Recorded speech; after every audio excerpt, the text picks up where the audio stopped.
Electability? Schmelectability. That doesn't work. Not at all. Ask any of the 21 Democrats running for president in 2020 what the single most important thing they need to do next November is, and you'll get one clear answer: beat Donald Trump. Now, they won't agree on which of them is best positioned to do that, or exactly how it should be done, only that it must be done. Which brings me to a word you're going to be hearing a lot about over the next year or so: electability. It seems so simple. Electability is just the ability to get elected. It's right there in the word, electability. Except the whole notion of electability isn't simple, not at all. Let me offer an explanation for that from the not at all distant past. When Donald Trump started looking like a semi-serious candidate for the Republican presidential nomination in 2016, the electability police, I wonder if they have a badge, emerged. We can't nominate a thrice-married, 6 business bankruptcies under his belt reality TV star whose celebrity is built on the 2-word phrase, "you're fired," can we? Doing that would hand Hillary Clinton the presidency, and it might cost Republicans their House and Senate majorities. Trump, as the party's nominee, could end the GOP as we know it. Donald, you're not going to be able to insult your way to the presidency. I do think Donald Trump would be a disaster for the country and a disaster for our party, and I think we'd suffer the worst defeat since 1964. He says the worst things possible about immigrants and women, and he's a complete idiot when it comes to Mideast policy. So I think over time, common sense will prevail. He's a showman. He's really good at that. Quote, "For the sake of our party and country, we must move to overcome the divisiveness and vulgarity Donald Trump has brought into the political arena, or we will certainly lose our chance to defeat the Democratic nominee and reverse President Obama's failed policies." End quote. That was failed 2016 candidate Jeb Bush when announcing his endorsement of Ted Cruz's campaign against Trump that year. Of course, then Trump won the Republican nomination.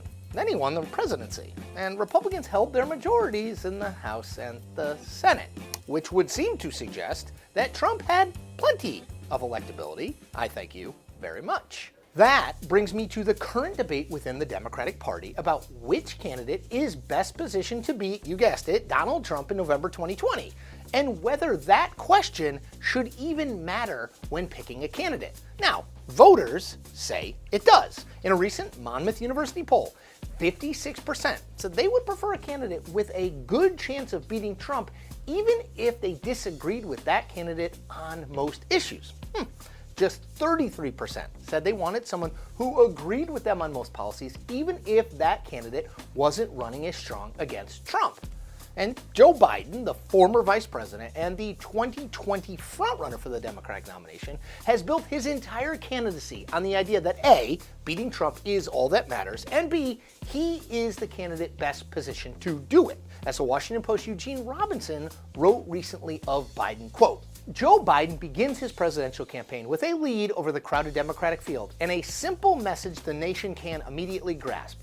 I can stop the madness. I can beat Donald Trump."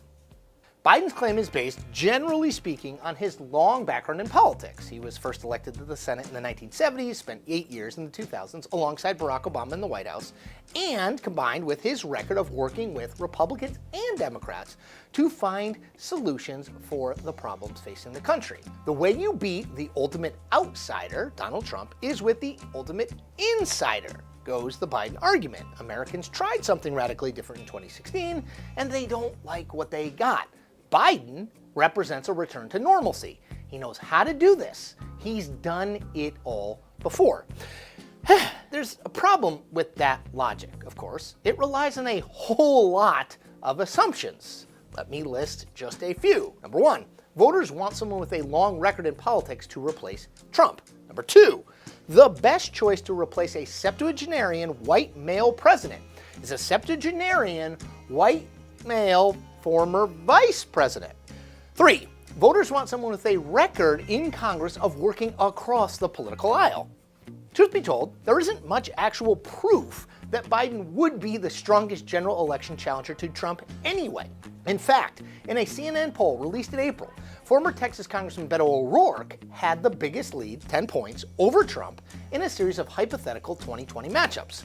Biden led Trump by 6 points, which is the same margin that Vermont Senator Bernie Sanders, who is seen by many as the least electable Democratic candidate in the field, led Trump.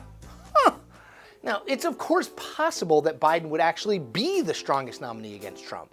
Biden is well known and generally well liked by Democrats and Republicans. And judging from the president's totally over-the-top reaction to Biden's candidacy, multiple tweets in a single day bashing Sleepy Joe, Trump is worried about the prospect of facing Biden in a general election. But you only need to look as far as President Hillary Clinton or President John Kerry, long may he reign, to see the danger for Democrats in nominating a candidate solely because they are regarded as the candidate who is the most electable.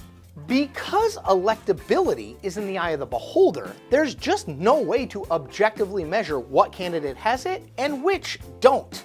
And that goes double for an election that's more than a year away. And that is the point. We make New Point episodes every Tuesday and Thursday. Check them all out.